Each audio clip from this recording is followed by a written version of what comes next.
The first hadith is about men towards women, and the second one is about women towards men.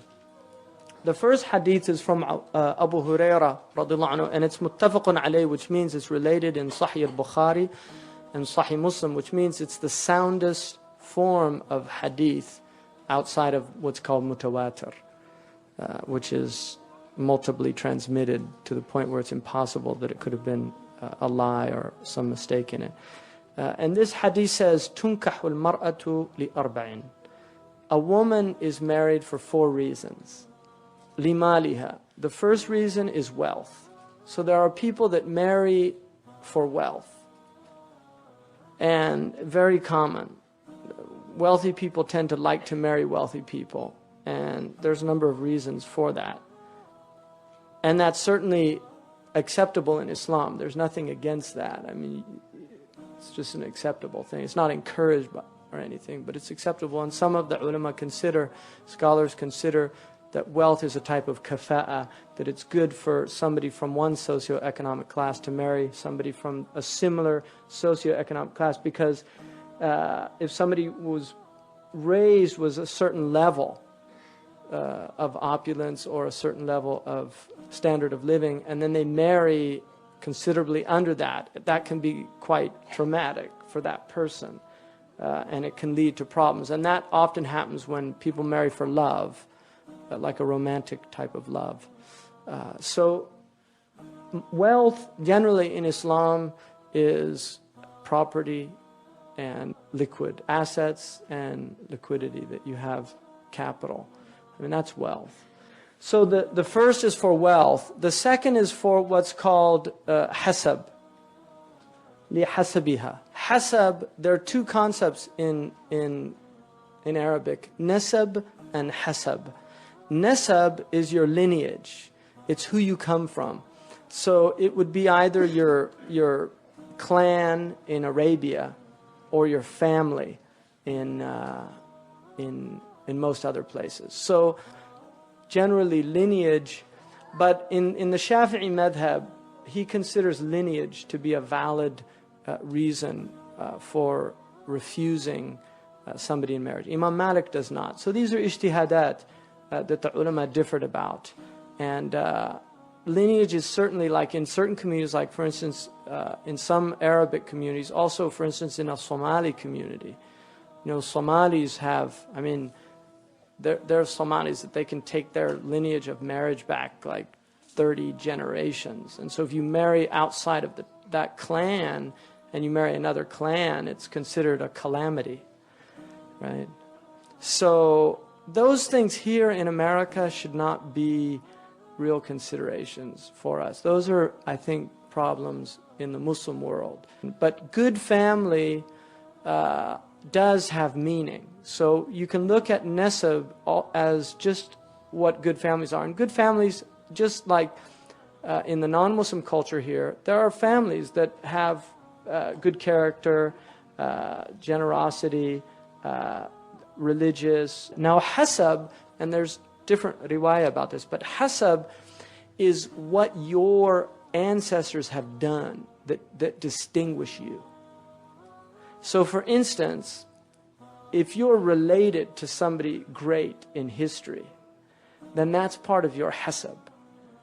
So if somebody's ancestor was a king, or an ancestor was a great writer, like if you're the son or daughter of T.S. Eliot, right, who was a great poet, then that's a hasab.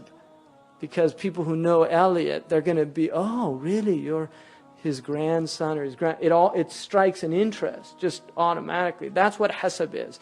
It gives you a type of standing amongst people because of distinguishing characteristics of your ancestors. So there's a natural inclination in the human heart to children of great people. It's just something that Allah has put. And that's what marrying for hasab is. It's like, oh, I really want to marry this person. Why? Well, their great-grandfather was such and such. I mean, it's like an honor to be in that. See? So that's hasab. And then li jamaliha, for her beauty. You marry them for their physical appearance. And then the last one is li diniha. And then the Prophet ﷺ, and deen here means, I would interpret this not necessarily as, especially in our time, not necessarily as religiosity or some of the outward trappings that people view as religious. Because you can go into some cultures where all the outward religiosity aspects are there. I would see this more as the person who is aware of the nature of the world. That they're actually not oriented towards the dunya, they're oriented towards the akhirah. And that can translate in a lot of different ways. Because the nature of a person who has deen is that they're not worldly by nature, that their desire is not the accumulation of stuff, it's the accumulation of good actions. And that can translate in a lot of ways. So you can see people that have that. It might not be as black and white as people would like to think. And so you have to be careful about that. Because you can marry somebody that looks outwardly, the package looks all right. But then you find out, it's all about bangles and, it's some real dunyawi orientation. And then you can see somebody else, the package might not look there, but the internal reality of the person is that they are oriented towards the akhirah. So you have to be aware of that. But the Prophet ﷺ did say, فَضْفَرْ بِذَاتِ الدِّينِ تَرِبَتْ يَدَاكَ. Dhafar means like to gain, to take the prize, to seize the one who has deen. Taribat yadak. It means like, may your hands be filled with dust, which the Arabs use it to the opposite meaning, and you'll be successful. Now the idea here is that if you look at those three things, if you look at the first one, which is wealth can be lost. Right? So somebody might be wealthy today, they had all their money in the stock market, and then the next day they don't have anything. So is your love still there? Because if you married them for that reason and they lose that thing, then the reason that you were attracted to that person is no longer there, so maybe the attraction won't be there anymore. The same is true of hasab. Hasab is about fathers and ancestors. It's not about that person. So after you marry that person, the initial interest, suddenly you have to deal with the fact maybe this person isn't a good person. Maybe their father or their grandfather was a good person, but they're not a good person. They're a horrible person. And so all that's left is for you to go around, well, at least she's this daughter of so-and-so, that's what you're stuck with. Which might not be the best grounds for a good marriage. And then finally, beauty. Beauty, initial attractions.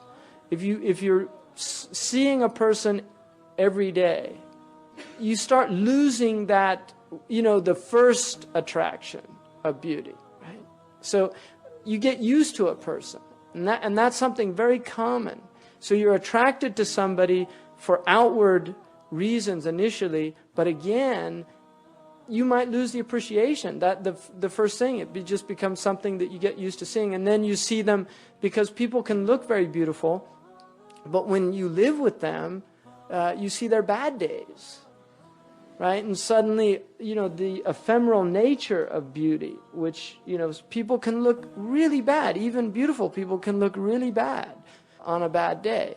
And the face is strange in that it's very malleable. It's very, and as you get older, it gets more, you can really see differences. So if that's the reason you married a person, you're going to the eye will start wandering, and you start being attracted to other sources of beauty.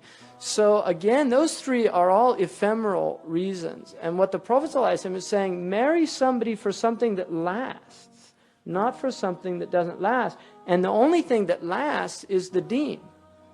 That is what lasts. And that's why you should marry a person, for what lasts. And he said, if you do that, you'll be successful in your marriage.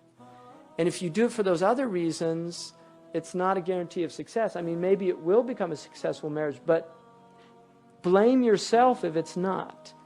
But if you married somebody on a strong foundation, because the beauty of Islam is that marriages really can be worked out if we adhere to first principles in our deen, rights and responsibilities, because usually things can be sorted out. If somebody's not doing something according to the deen, then if there's somebody of deen and it's pointed out to them, they have to respond.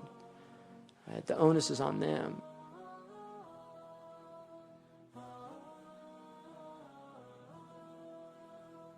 So the idea of marrying not just for deen but khuluq, of looking into the character of this person. And one of the things is to get them angry and see how they react.